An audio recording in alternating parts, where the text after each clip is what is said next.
వాడికేమో వెండి ప్లేటు, నాకేమో గాజు ప్లేటు. నాకు అలాంటి ప్లేట్ కావాలి. తల్లులు మ్యాచింగ్ లేరు గానీ ప్లేట్లు మ్యాచింగ్ కావాల్సి వచ్చినాయా? అయినా ఏంటిది వంకాయ కూర? చత్ నాకొద్దు. అత్తయ్య ఏంటిది? మీరే నచ్చ చెప్పాల్సింది పోయి ప్లేట్ ఇసిరేస్తారా? ప్రతి దానికి వాడిని వెనకేసుకురాబట్టే ఇదిగో ముండిగా తయారయ్యాడు. ఏంటి సాయి, అక్కంత ప్రేమతో పెడితే ప్లేట్ అలా పక్కకు నెట్టేస్తున్నావు? అది ఆది కక్క, నాకు కాదు. అవునరా, నీలాంటి ఎదవలకి బంధాలు విలువలు ఏం తెలుస్తాయి? అందరూ నా కొడుకునే అనండి. అయినా ఈ సుందర్గాడు ఇంట్లో ఖాళీ కూర్చొని తింటుంటే ఎవరేం మాట్లాడరే?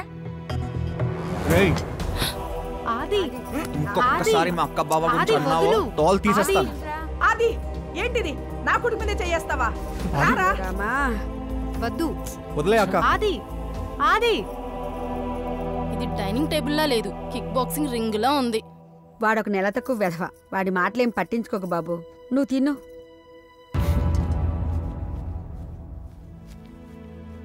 ఏమయ్యా, నీకు మేకడ వెన్న ముద్దలు పెట్టి తొందరగా పైకి పంపించాను. అదృష్టవంతుడివి. లేకపోతే ఈ భాగవతం చూసి నాతో పాటు నువ్వు బాధపడాల్సి వచ్చేది. కర్మ. అన్నం నాకు చాలు. నీకు కాదే, నాకు. అబ్బో వయ్యారం.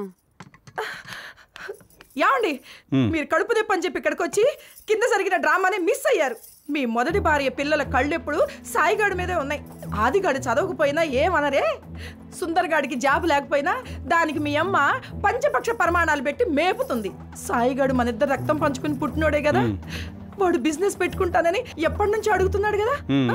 మీ అమ్మకి మాత్రం చేతులు రావట్లేదు.